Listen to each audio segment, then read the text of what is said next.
Hello from the Museum of Hangovers here in Zagreb, where myself and Alex are appropriately sitting. So this is Alexander Milas, who is the head of the Iron Maiden fan club since late 2020. Am I correct? Yeah, that's right.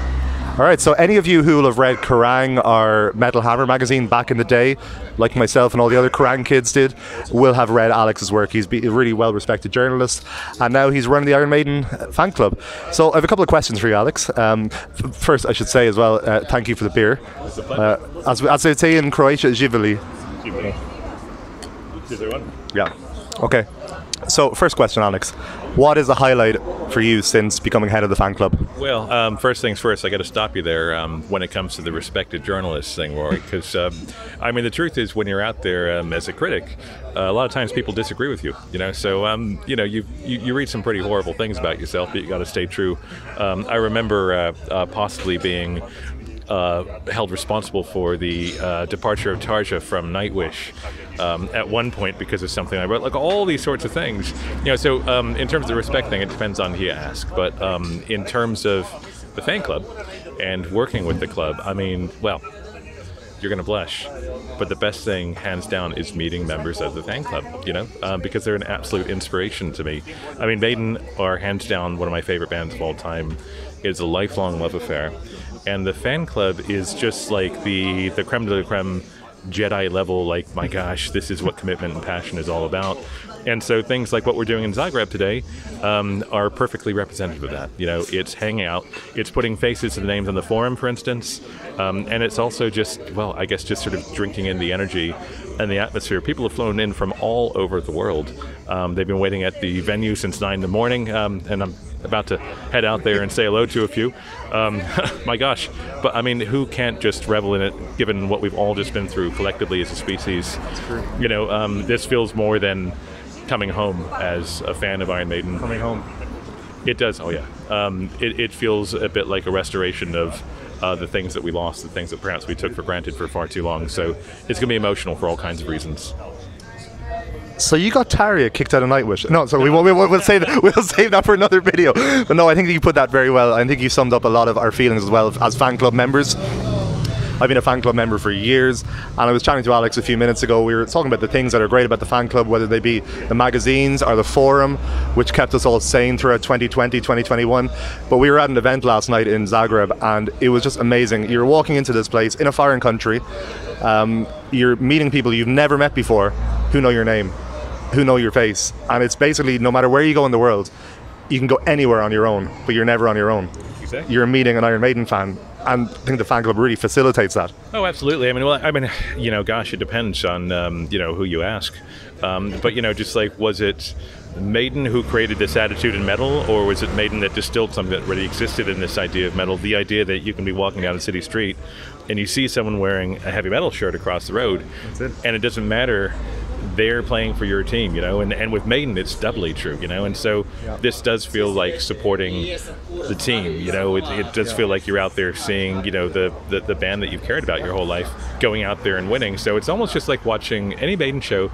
It's basically watching your own team score goal after goal after goal. That's the only analogy I can draw. And I read an interview with Steve Harris once in one of the big British newspapers, and he said that going to an Iron Maiden concert, or being at an Iron Maiden concert, is like being at a football match, except everyone's on the same side, which I think is a good kind of... and I'd like to go back as well to Alex saying you see people wearing metal shirts around the place and Maiden shirts. Of course, the one day in history I didn't wear a fucking Iron Maiden shirt, I bump into Alex here. Well, we didn't. We arranged this, but yeah. So I have another question for Alex, and it's going to be a hard one. I'm putting you on the spot with this one. I don't want to make it easy, though. If this guy's the head of the Iron Maiden fan club, he's answering the hard questions, okay? What's your favourite Iron Maiden song that isn't a single?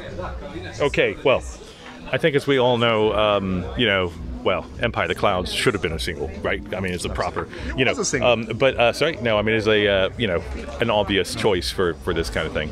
But I think that one of the hardest things to ever choose is it's like choosing your favorite childhood memory, or whatever else. I think one of the things that really distilled Iron Maiden for me in my head, like what made them different, what made them cool, was the fact that I didn't just love music, I was also a gigantic sci-fi nerd. Okay.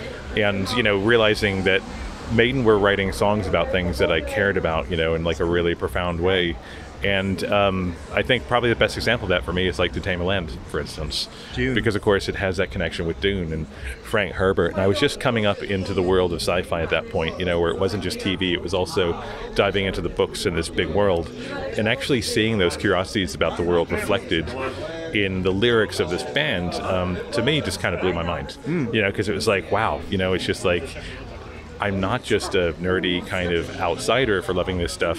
One of the coolest bands in the world are way into this as well, which to me, it was about more than the song. It was about the affirmation that came with realizing what Maiden were all about. Isn't that the thing as well? That, like, people have said that, like, who needs history teachers when you have Iron Maiden? And the same with things like sci-fi. They introduce you to so many things, to books. Like, I'd imagine there are Iron Maiden fans out there who have probably read the works of Coleridge after Rime of the Ancient Mariner, who have read about things like the Manhattan Project, who might not have done that had they not heard Brighter Than a Thousand Suns. And cool point about To Tame a Land as well, because obviously Frank Herbert didn't want a metal band using his work as an inspiration or whatever, so they wanted to use the name Dune for the song. Frank Herbert said, no, we're not doing that. But I think the Italian pressing of Peace of Mind has Dune as the last track, which is pretty cool. So if you're a collector and you have that, you're very lucky. Okay, one more question, maybe the last one now, because I know Alex has to get to some arena for some reason. I think there's something going on today. Things happening today? Yeah, but don't know what that is. First show in 950 days. Wow, yeah. I've counted them one by one, so... Oh my gosh, yeah. I think it feels like a lot longer than that. It has, yeah. Your last show was the O2, I think? O2 Arena in London, indeed. Just like it was 2 nights, if I recall correctly. And man, oh man, it's just like none of us really knew what was coming, No. But it is just proof positive why we need to absorb these moments and cherish these times and hang out with other Maiden fans. And drink beer. Indeed. Okay, we'll finish on this question, okay? It's going to be a positive one, looking forward to the future and how great things are going to be. Plans for the fan club, what's coming up? Wow. Well, there are a lot of things that I'm hoping that we can do in the immediate future. Obviously, more exclusives in the shop. Yep. More the sort of things that people are kind of asking for. Indeed. Well, because if you ask 10 different people in the club what they want, you get 10 different. So you try and take stock of opinions, but also go with your gut in terms of what you think is going to sort of work. And it's doing kind of obvious things, which is really good. We want lots more interaction, a lot more content on the forum.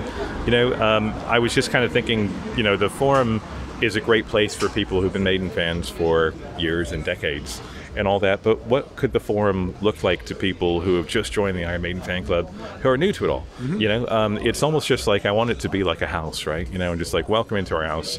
This is the fan club. This is us putting our best foot forward, and I want to kind of put the newest fans on an equal pedestal as the ones who are the most dedicated, because they're the future. They're the absolute lifeblood of what the club is, and I think what Maiden are all about as well. Because anyone who goes to Maiden shows know it's multi-generational, and I want the club to reflect the same thing. Okay.